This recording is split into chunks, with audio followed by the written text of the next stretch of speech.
Hello and welcome to Newsroom series today as we focus on the North Central region. My name is Olumide Macaulay. Thank you for joining us. Some retirees of the Nigerian Armed Forces under the umbrella of the Coalition of Military Pensioners in Abuja have shut down the Federal Ministry of Finance over non-payment of the entitlements from October 2023 to November 2024. The retired military officers who came from different chapters are lamenting the failure of the federal government to pay them their entitlements. The other demands are payment of 32,000 naira added to pension, payment of security allowance in bulk, and the refund of deductions made from pensions of medically boarded soldiers, amongst others. Some staff from the Federal Ministry of Finance headquarters are already forcing their way into the premises, while other directors are standing afar off, hoping for a quick intervention from the minister.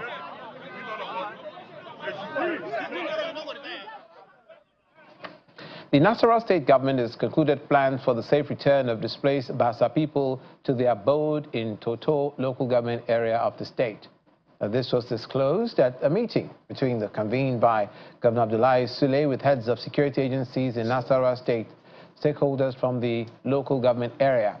Presiding over the meeting, Governor Abdullahi Sule explained that it was a follow-up of the report of the Emir of Lafia, retired Justice Sidi Bagay Mohammed, led committee earlier instituted to facilitate the return of the displaced Basa people back home. We are going to, by the grace of God, after this meeting, we are taking a decision that is acceptable to all. So it is not a decision that is acceptable to this part of the local government and is not acceptable to that part of the local government. That's not the kind of decision we want. We want a decision that is collectively acceptable.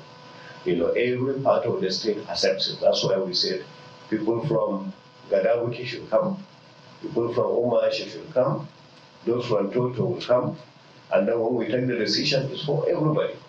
You know, and that is the reason why we invited you. So the Basa are here, the Ibira are here, and with all our leaders and the security agencies are also here, because they are the ones to assist us, you know, and ensure that we return home smoothly.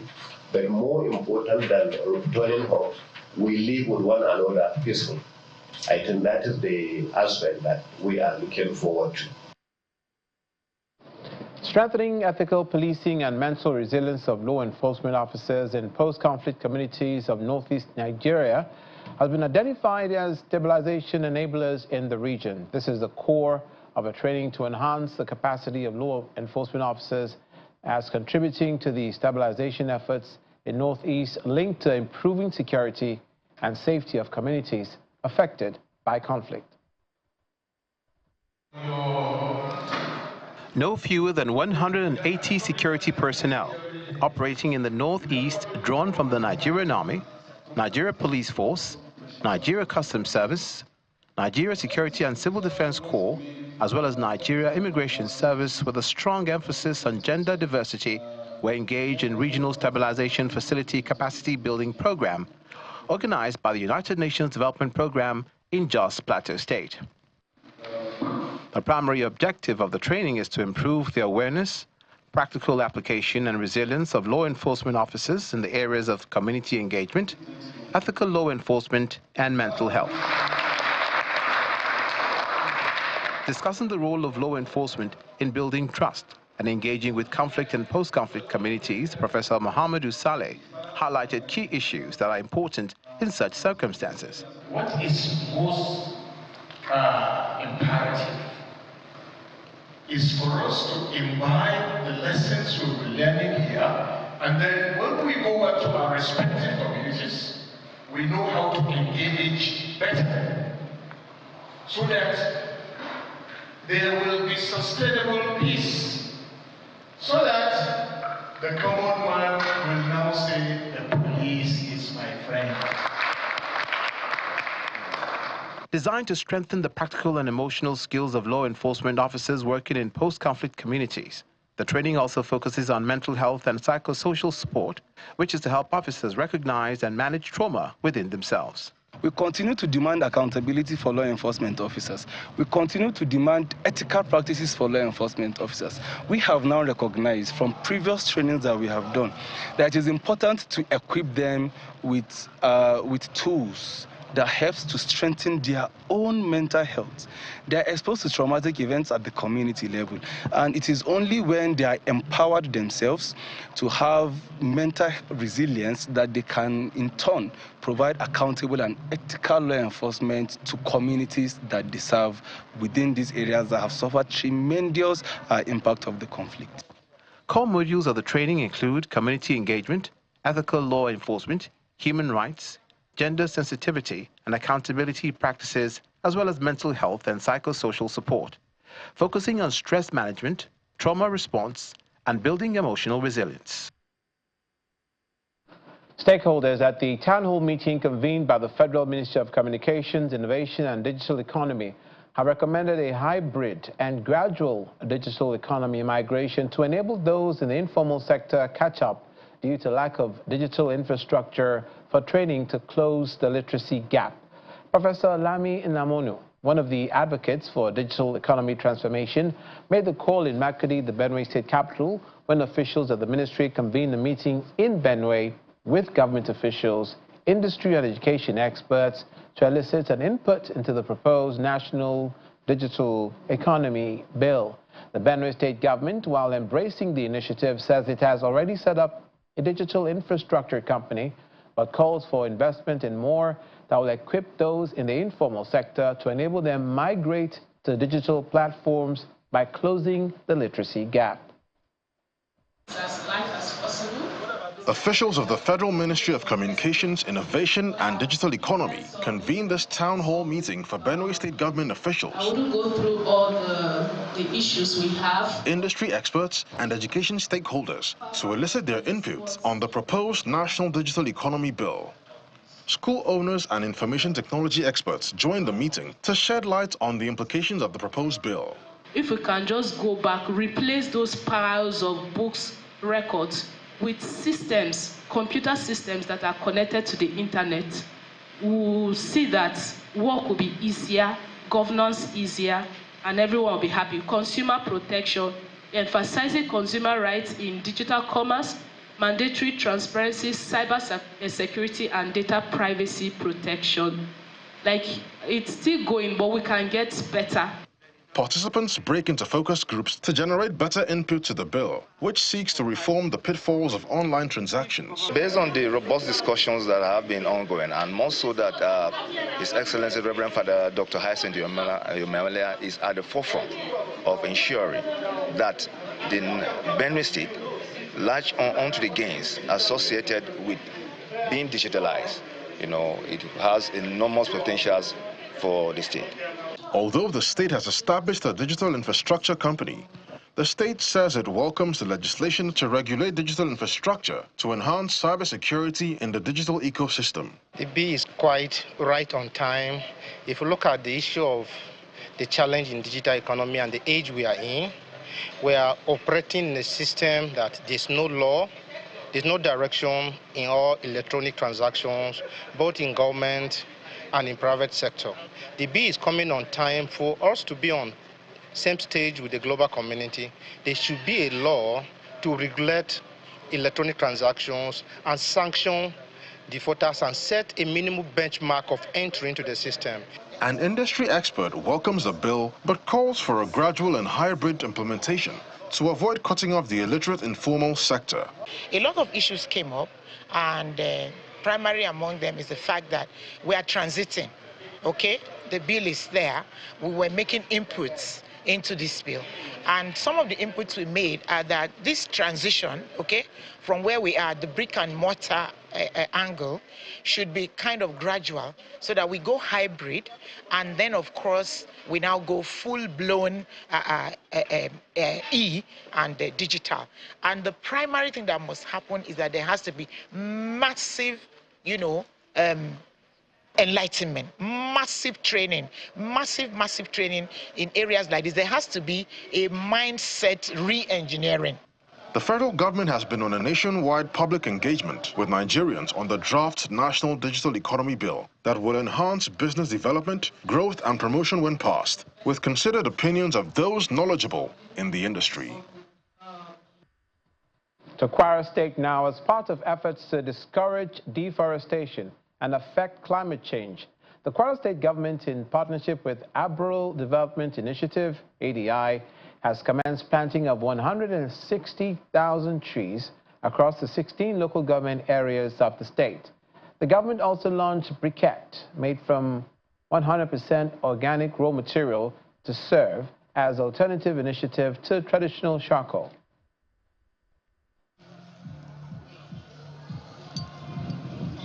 Tree cutting has been a major challenge faced by most state governments across the country. To address the situation, the Kwara State government is collaborating with non-governmental organization Rural Development Initiative to plant 160,000 trees across the 16 local government areas in the state. It is also launching the eco-friendly briquette, which will be an alternative to charcoal. We are trying to plant this tree to affect climate change and to promote, to discourage deforestation. So this 160,000 trees that we're trying to plant will go across the 16 local government, 10,000 per local government.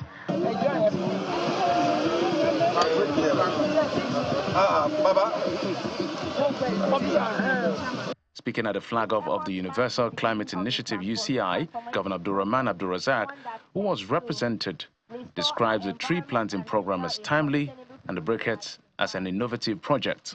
This effort marks the beginning of a transformative process, one that takes to restore our environment and secure a sustainable future for our generations to come. We are not merely planting trees today, we are, in effect, planting hope. Each tree represents a collective commitment to nurturing our ecosystem and preserving the natural heritage of Kwara State.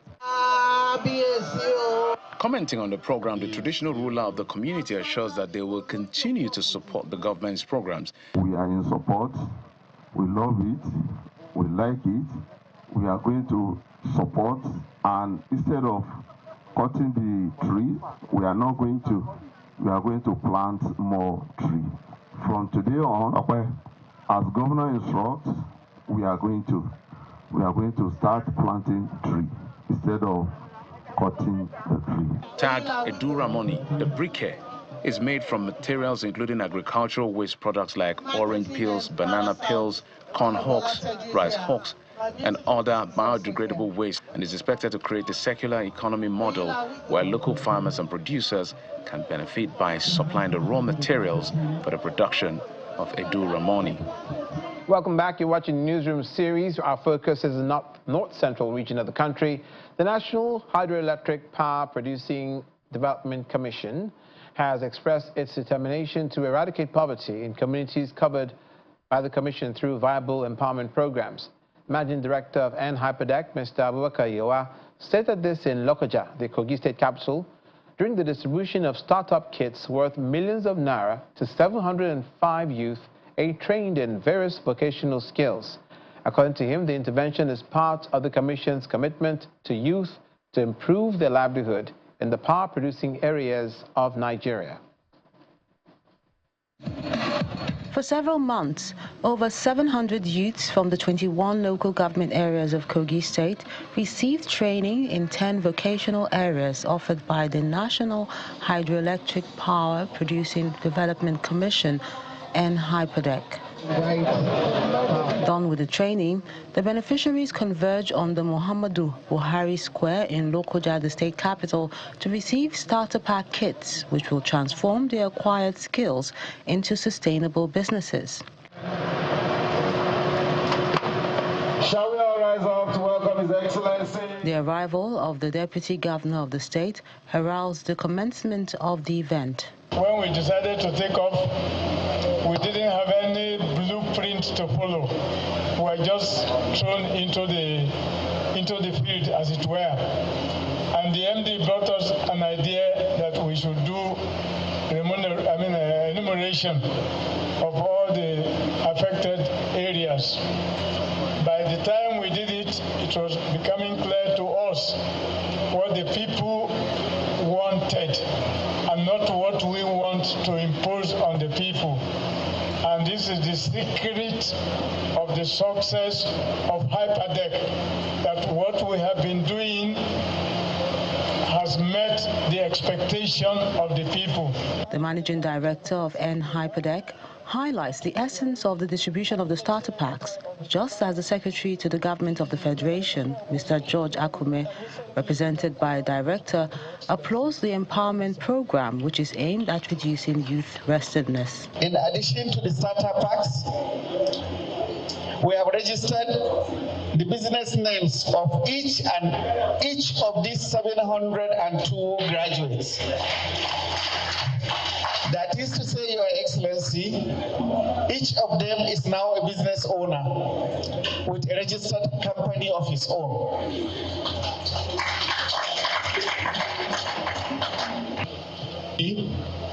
Today's event that will make us witness yet another distribution of startup kits with relevant equipment to over 700 graduates of the Youth Transformation Program who have been equipped with various vocational skills to become self-reliant and boost socio-economic activities in the areas of intervention across Kogi State. I must say it's a welcome development and a step towards the right direction, towards emancipating our teeming youth from the shackles of poverty. The beneficiaries are advised to leverage on the opportunity provided by the Commission to grow their businesses to serve as trainers for the younger ones. We implore the beneficiaries to make adequate use of these kits and equipment for personal growth and development. Let me assure you that the government of Alhaji Ahmed Isman Ododo is committed to the enhancement of the living standard of the people of the state, particularly the teeming youths. The managing director, led by the Kogi State Deputy Governor, make a symbolic presentation to some of the beneficiaries. Meanwhile, Kogi State Governor, Mr. Usman Ododo, has presented the 2025 budget proposal of 582.4 billion naira to the State House of Assembly. The budget, which was tagged Budget of Inclusive Development. That's what it was called. It's his first annual appropriation bill presentation since he assumed office about 11 months ago. It's targeted towards actualizing the state's 32-year development plan and enhance accountability. The governor noted that the 2025 proposal is divided into recurrent expenditure, representing 48.01%, and capital expenditure, representing 51.99%. Now, the Kogi State House of Assembly for her usual cooperation and support to the executive in this administration. Together, we will continue to move Kogi State forward. Let me now present to you the 2025 draft budget for consideration and approval. The total budget package for year 2025 is 582 billion, 404 million, 119,489 naira.00 kobo as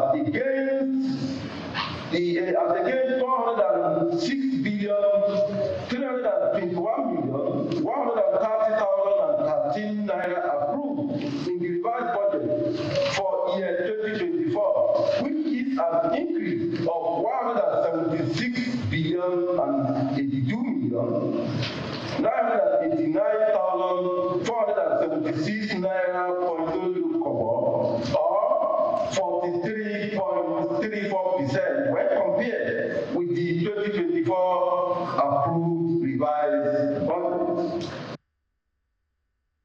from Kogi State to Niger State, where the state government has now unveiled a 5-year medium-term plan, starting with the Niger State Development Plan 2025 to 2029, aimed at building a state that moves away from over-reliance of federal allocation. Commissioner for Budget and Planning, Mustapha Ndajio, during a stakeholders' town meeting in Minna, the Niger State capital, says the state is desirous of becoming self-sustaining, with agriculture playing a critical role in achieving one where economic opportunities abound and every individual has access to resources needed to thrive. Message. Please, a round of applause. There's a growing concern over subnationals' overdependence on resources allocated from the federal government. The recent debate about the implications of the proposed tax bill by President Bola Tinubu further confirms how several states rely on the center.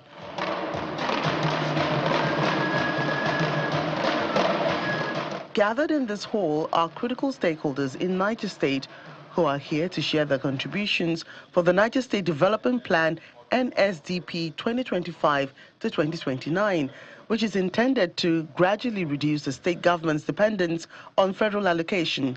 Development Plan, which is the Niger State Future Initiative. The Commissioner for Budget and Planning, Mustapha Ndajio, is clear about the state government's commitment to a collective vision of a state where the aspirations of every citizen is to flourish. The plan we're working on has 4 cardinal points. One is improving livelihoods, sustainable economy, good governance, and urban rural transformation. Under the sustainable economy, our main focus is agriculture, because we understand that Niger State has the potential, to chart a pathway for development, not just for Niger State, for the country at large, through agriculture, based on the potentials and the blessings that this state has. The Speaker of the Niger State House of Assembly, Abdul Malik Serkin Daji, attests to the possibility of the state meeting its financial obligations without support from the center. Now I can proudly say, with or without fact, the government can achieve its policies. It's already making money through its internal revenue. It has come up with a lot of initiatives, especially that of agriculture. Everybody is now back to farm. We're doing a lot. We can feed ourselves, and we can even export what we are cultivating. So I think it's a very big kudos to this governor, and we'll continue to support his initiatives, and we're part of it as legislators. Many indigents say they want to contribute in one form or the other, but they face many challenges. Awal Ahmad is from the Polio Affected Persons Association, and he is concerned about inclusion, particularly access to public infrastructure. Just as Shehu Galadima of the All Farmers Association harps on the need to establish a review mechanism to monitor progress in the agricultural revolution of the state. We have opportunity to go to school. Some we stop at primary school level. Some we further move to secondary school. Some up to tertiary education. Some have even got their doctorate degree. But the unfortunate thing is that majority of us are not included, or there is no inclusion in terms of employment. So once it is in this medium-term development plan, I want to believe it can be followed on an annual basis to the time that we are able to hit the target. But once we just talk, we leave it there, we can't achieve anything, we just be going roundabout. The Niger State Development Plan 2025 to 2029 is a tool that the state government wants to commit to towards achieving economic diversification and reducing dependence on federal allocation, with agriculture at its core. For the next 4 years will tell whether this plan works or requires further review. Finally, the Kwara State government has launched the HIV Response Sustainability Plan as part of efforts to diversify funding from external donors to internally generation of resources. At a symposium in Ilorin, Kwara State, speakers urged the state government to urgently pass the HIV Trust Fund bill, in which the government expresses its readiness to support. Most foreign donors are already withdrawing from the funding of response and treatment of HIV in Kwara State. In order not to be caught unawares, the Kwara State AIDS Control Agency is meeting with stakeholders to deliberate on how to generate funds. The document was meant to focus on capacity development of critical stakeholders and actors in the state HIV response space, Beyond that, we looked at how to develop a structured resource mobilization base for the Kwara State HIV response, how to strengthen our coordination process, and also leveraging on quality data and research to inform our decision-making and policy-making processes in the HIV response space of Kwara State. And to the glory of God and effort of critical stakeholders ably represented here today, we went to town and we went into several meetings, several workshops, and several technical interfaces at different levels over several months. All these efforts culminated into the development and production of the Kwara State HIV Response Sustainability Plan that is being launched here this afternoon. To this partner, there is a need to bring along the State Assembly in the passage of a bill called HIV Trust Fund Bill, which will lead to generating 25% of the required funds. The launch of the HIV Response Sustainability Plan is long due and awaited for, but eventually it happened here today. So I'm so excited about this. The launch of the manual is to diversify funding from relying 100% on external funding to that of internal mobilization of resources, which brings about private sector involvement for financial innovation towards addressing HIV/AIDS response in the state. While the chairman of the State House of Assembly Committee on Health assures of support for the legislation to achieve this, the state's deputy governor believes that the launch of the plan will greatly reduce the prevalence of HIV and AIDS in Kwara State. On our own part, as a legislature, under the leadership of our Right Honorable Speaker, Engineer Yakubu Danladi, we are ready. I repeat, we are ready to support any agency at any time, so far the Kwaras and our people will benefit on the program. We are committed to reducing the prevalence and incidence of HIV infection, increasing access to treatment and care services, and mitigating the social economic effects of this disease as we accelerate growth to achieving the United Nations AIDS 95-95-95 target. This knowledge principle, so we all have to thank you, Professor. The launch of the book plan is a first step towards the financial independence required to manage and provide drugs for HIV and AIDS patients in the state with little reliance on foreign donors. That's it on Newsroom Series today. Thank you for watching. I'm Olumide McCauley.